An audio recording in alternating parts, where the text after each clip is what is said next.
Yes विद्यार्थी मित्र, अपना विषय समझ लिया। धोरण 9 प्रकरण 16 आबोहवा। आबोहवा विषय આપણે ચર્ચા કરી ગયા છે। આપણો ચેપ્ટર ચાલુ છે, છતાં જે આગળના ટોપિક આપણે જોઈ ગયા છે એને જરા રિવાઇઝ કરી લઈએ અને પછીનો ટોપિક આજે આપણે ચાલુ કરશું। આબોહવા એ વાતાવરણની લાંબા ગાળાની સરેરાશ પરિસ્થિતિ છે। આબોહવા એ લાંબા ગાળાની સરેરાશ પરિસ્થિતિ છે। હવામાન એ વાતાવરણની ટૂંકા ગાળાની સરેરાશ પરિસ્થિતિ છે। આબોહવા બરાબર છે।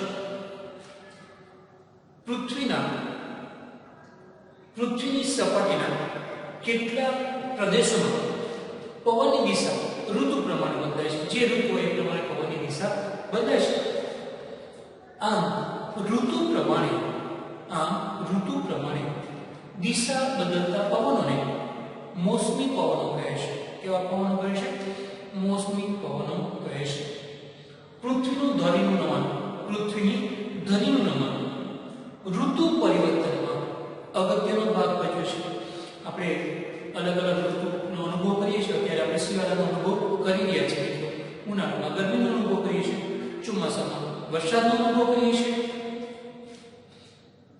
પૃથ્વીની ધરીનું નમન ઋતુ પરિવર્તનમાં અગત્યનો ભાગ ભજવે છે। પૃથ્વીના ધરીના નમનને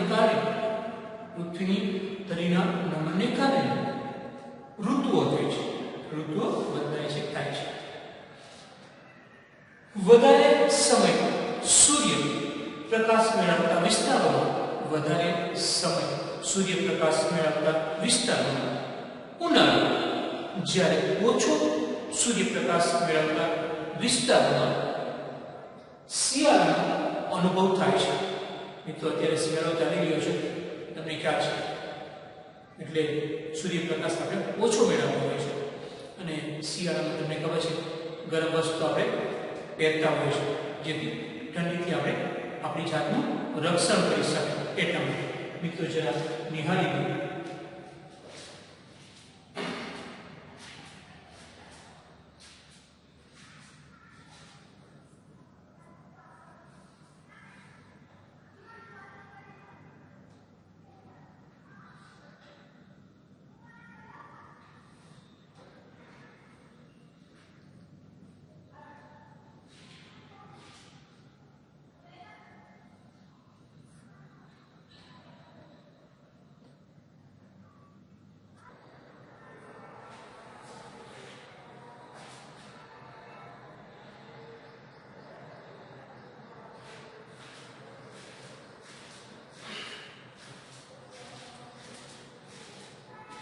यस विद्यार्थी મિત્રો, આપણે આબોહવાને અસર કરતા પરિબળો, તમને ખબર છે આબોહવાને હવાનું દબાણ, તાપમાન, દેશ, આ બધું જ અસર કરતું છે, બરાબર છે। કાલે આપણે અક્ષાંશ વિશે શીખી ગયા છે મિત્રો। આજે આપણે સમુદ્રથી અંતર એ વિશે ચર્ચા કરવા જઈ રહ્યા છીએ। સૂર્યની ગરમી સંગ્રહ કરવાની તથા તેની આપલે કરવાની શક્તિ, સંગ્રહ કરવાની અને આપલે કરવાની શક્તિ જમીન અને પાણીમાં અલગ અલગ હોય છે। જમીનમાં અલગ હોય છે અને પાણીમાં અલગ હોય છે। સૂર્યના જે પ્રકાશ પડે છે જમીન પર તો એ સંગ્રહ હોય છે, એની શક્તિ અલગ હોય છે, અને સૂર્યના કિરણો જે પાણી ઉપર પડે છે અને એનો સંગ્રહ થાય છે, એ બેની શક્તિ અલગ અલગ હોય છે। એક કહેવામાં આવે છે દ્વિકલ્પીય ભારતના સમુદ્ર કિનારાના ભાગો સમુદ્રની અસરથી લગભગ 12 માસ સમ આબોહવાનું હોય છે। આપણે પણ ખ્યાલ છે કે આપણા પોરબંદરમાં દરિયો આવેલો છે, તો આપણે વાતાવરણની બહુ વધારે પડતી અસર થતી નથી, ઠંડી પણ ઓછી લાગે ને ગરમી પણ ઓછી લાગે, એને સમ આબોહવા કહેવામાં આવે છે મિત્રો, બરાબર છે। જે શહેરો દરિયા કિનારા પર આવેલા છે એને સમ અનુભવ થાય છે। આબોહવાનો સમ અનુભવ થાય, નો ગરમી વધારે લાગે, નો ઠંડી વધારે અનુભવ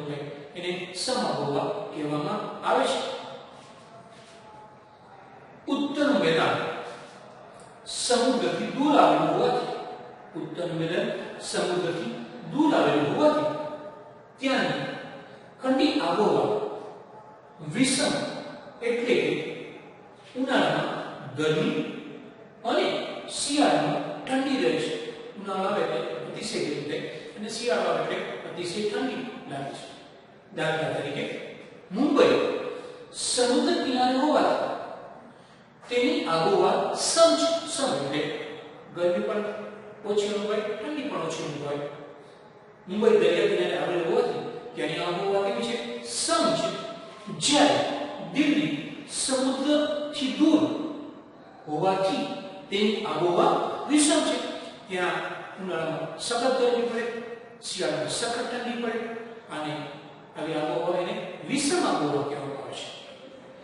એના પછીનો ટોપિક છે સમુદ્રની સપાટીથી ઊંચાઈ. સમુદ્રની સપાટીથી ઊંચાઈ પેલા મિત્રો જરા નિહાળીએ, પછી આપણે સમુદ્રની સપાટીથી ઊંચાઈ એ ટોપિકની ચર્ચા કરીશું.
હા મિત્રો, આપણે સમુદ્રની સપાટીથી ઊંચાઈ એ ટોપિકની ચર્ચા આપણે કરવા જઈ રહ્યા છીએ. મિત્રો જરા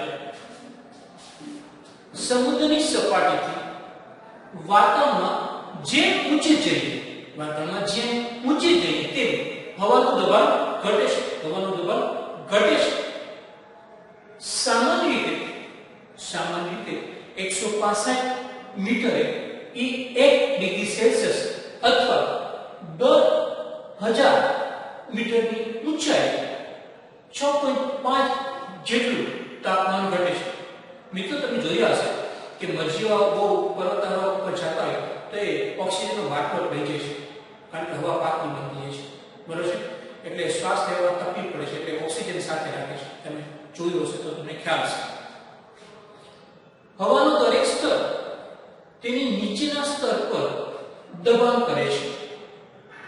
ઊંચાઈ પર હવાના સ્તર ઓછા અને પાતળા હોવાથી જેમ ઊંચે જઈએ તેમ હવાનું દબાણ પણ ઘટે છે.